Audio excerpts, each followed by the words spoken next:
Hey, y'all. Thanks for stopping by. So, in the last election cycle in the United States, the state of Delaware elected Sarah McBride to represent them in Congress for the upcoming cycle. And by all accounts, she's a normal, run-of-the-mill Democrat. She's more progressive than I would say the middle-of-the-road, centrist kind of Democrat we've come to expect. But a lot of her policy positions do line up with the party's demands and wishes, which her politics aren't why she's being attacked, but that's normal for this modern political landscape. The modern right doesn't care about your politics or your economic choices or how you want to help people. They're a very emotionally charged and sensitive bunch. And Sarah McBride causes them a lot of ire because she is openly transgender.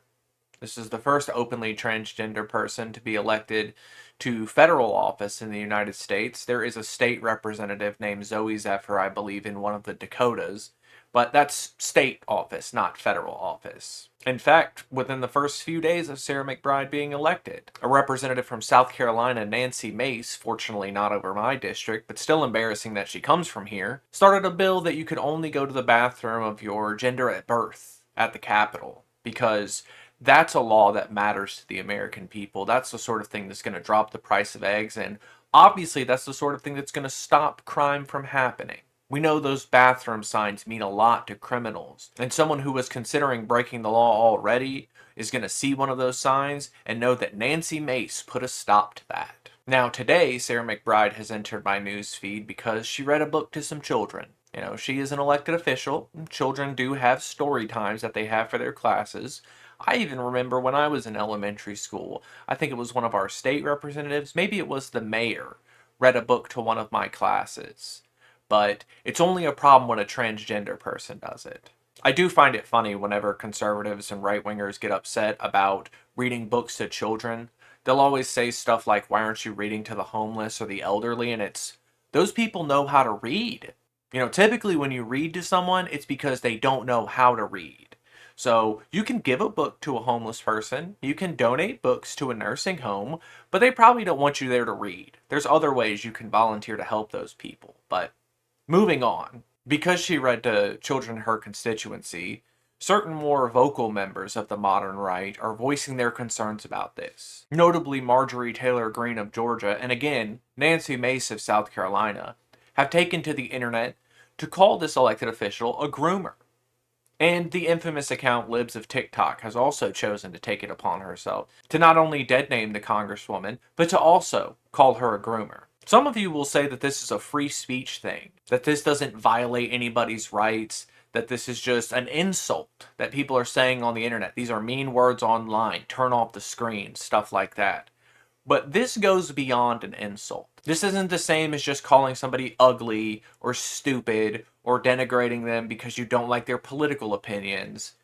This is you saying that they sexually assault children. If you're having a hard time crossing these wires to make this connection, you're probably the type of guy who says that false rape claims really damage a man's social standing, that calling a man a rapist can ruin his life. So why don't you think saying that someone predates on children would do the same thing? Why don't you think that's actionable as a lawsuit? And it is, and it should be. There was a court case not too long ago, I think it was New York Times versus Sullivan, where it said that actual malice was the line that needed to be crossed over for something to actually be considered defamation. If something were said that could actually damage a public official's reputation, this could be lines for a lawsuit. And frankly, I don't think of any better way to damage someone's reputation than to use your account with millions of followers to call an elected official a child predator and a groomer. The dead naming stuff, I don't think there are laws about that. And this probably sounds bad, you know, the friend that's not woke enough, but I don't know how you could really make that a crime for being mean and just disrespecting somebody. Make them a social pariah, sure, but unfortunately, the modern right likes to applaud these people and throw money at them for being rude and disrespectful online. But again, calling somebody a groomer leans further out of the lines of disrespect and moves into actual litigation problems. Because this isn't just an insult. You are purposefully trying to damage someone's reputation. I really hope a lawsuit does come out of this, and I hope it takes Shia Rashik for a lot of her money. Because that's the only way these people are going to learn. They have to be crippled financially.